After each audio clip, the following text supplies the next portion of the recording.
say, I don't know, 8 o'clock, half an hour before closing. You walk in, they will tell you. We are closing at 8:30, so that they say, 8:30, I don't care when you finish your food, you have to leave. So they make it very clear, so okay.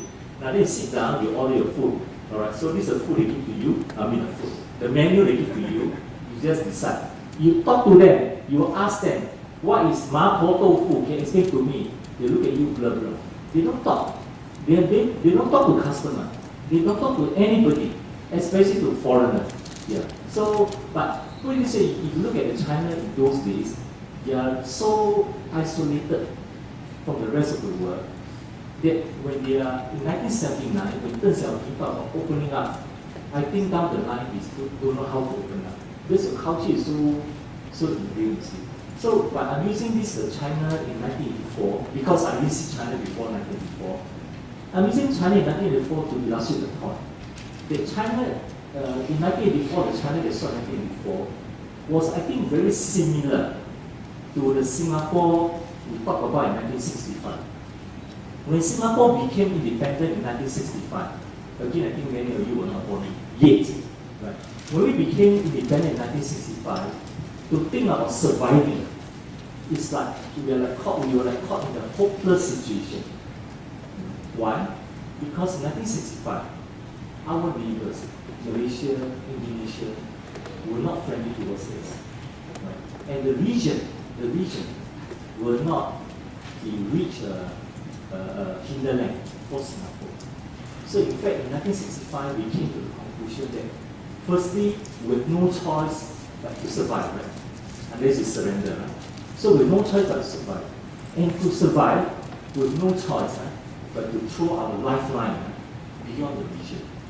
So we started in 1965 saying, look, we better go for foreign direct investment. Yeah. Why? Because we cannot hope to survive, to grow our economy by just linking to Malaysia, linking to Indonesia, because they were not booming and they were not friendly towards us. Yeah. So the only way we can survive is to throw our lifeline out to the American, to the European, to the Japanese. So that's how our investment strategy came about since 1965. How Dr. Goh Kim Swee, if you go to our National Museum, there's a video of Dr. Goh Kim Swee, how he talked about how he transformed our Jurong, today our Jurong Industrial Estate. Now, Jurong those days was just a swamp, So in fact, so he actually went through the whole vision of transforming Jurong into industrial estate. But it's not easy to prepare the land into a solid piece of land. In fact, it's not easy. But it was even more difficult to convince investors to bring their money to Singapore, to set up factory in Singapore, when there's no market in Singapore. Yeah. So I'm using 1984, what I saw in China in 1984, to basically illustrate that both Singapore and China, even though we're very different, one big country, one small country, but the challenge that we're going through is the same.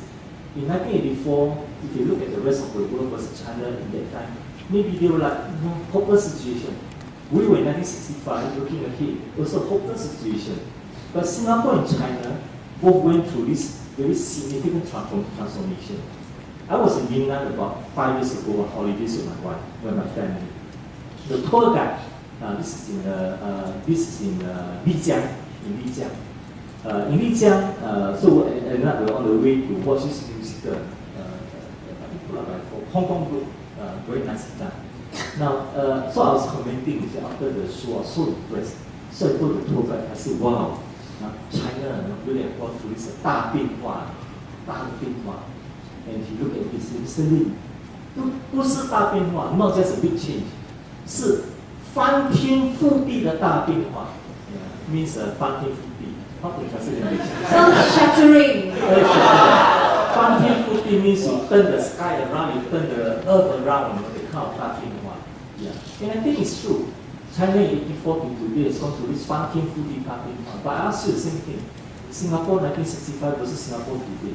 I think to many people outside the country, Singapore in 1965 today, I think they will say the same thing, that Singapore is likewise gone through this 翻天覆地的大变化.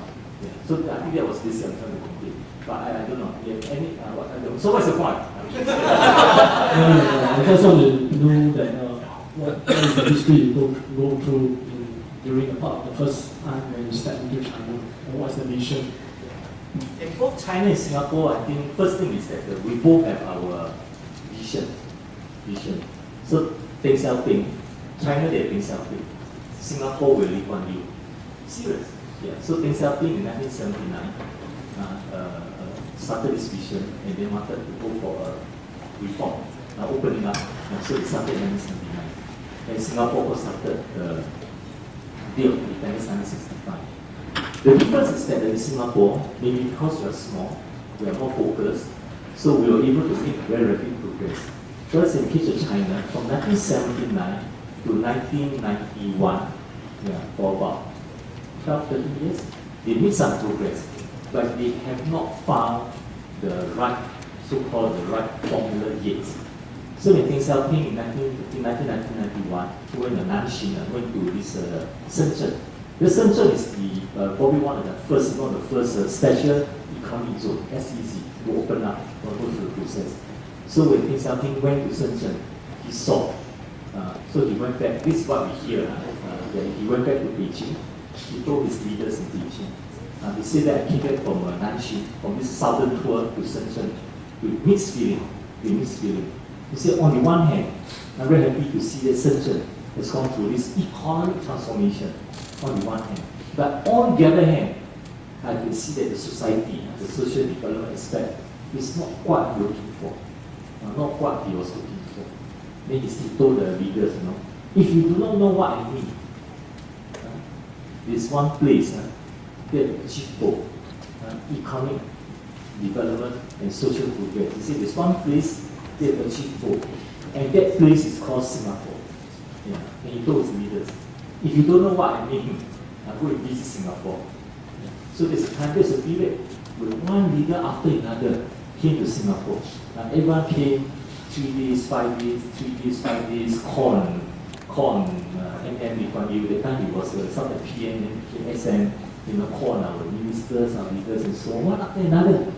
Yeah. So we're wondering why, now all of a sudden, so then found out from the embassy, you see, that is a result of the Nanxing.